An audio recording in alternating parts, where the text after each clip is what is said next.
Improve Theory here, and this is a video I would have given myself 5 years ago if I wanted to become more confident. Starting right now.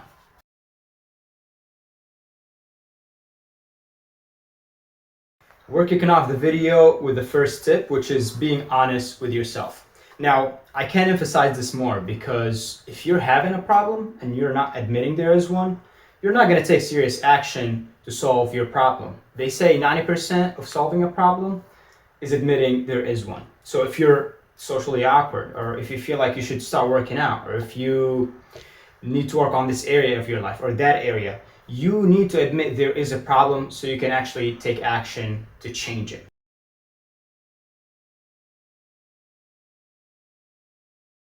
The second tip is being okay with making mistakes.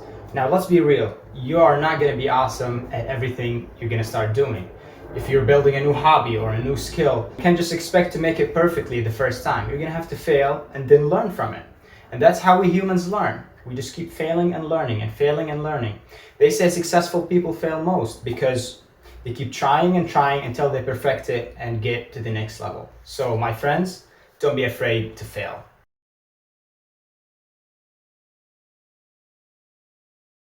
Negative self-talk is one of the biggest obstacles for your self-confidence. And it's for a good reason. If you're constantly hearing in your head, I'm not good enough, I will never have any friends, I'm never going to be good at school, I'll never be good at that, this is not helpful. And that's the question you need to ask yourself every time you have a negative thought. Is this helpful for me? If it's not, then switch the thought a little bit. Instead of saying, I am not good enough, just say, how can I improve myself? Instead of saying, I don't have any friends, how can I have more friends? And so forth. One of the best self-confidence strategies I've found is giving back to people, being generous to people. And the easiest way to be generous right here and right now is to give it a huge thumbs up for the YouTube channel. Make sure to subscribe and hit that bell to get notified every Thursday about a self-improvement content.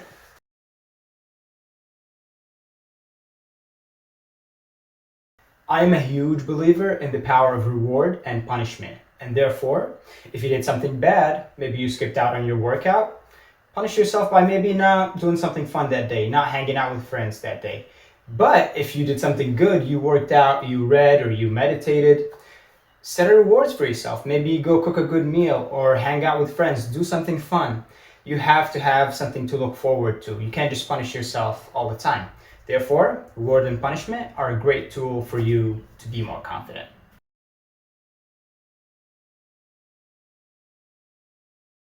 There's this great concept I learned from Brendan Burchard, which is the confidence-competence loop, which basically states that when you learn a skill, you're going to be not that good at it. But then the more you practice, you're going to become more competent at it. You're going to become better at it. And then you have more confidence because you're more competent and more good at it. And then it just goes on and on and on. Basically, if you start working out and then you become stronger, you feel better about, working out, and then you just keep going and going. You feel more comfortable in your body and you build momentum.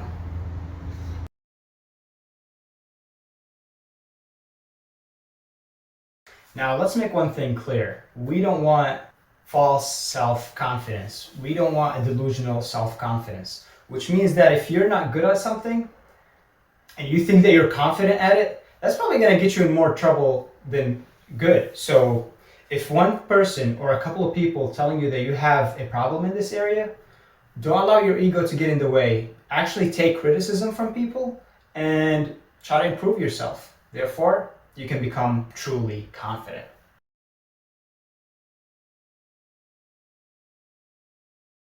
If you're serious about self-confidence and you really want to build a true and solid self-confidence that can take you wherever you want, I highly suggest that you learn more about it. And one of the best sources I've seen is a book by Russ Harris called The Confidence Gap. It's a great book about techniques and tips and strategies of thinking to help you just be more confident and genuine in your life.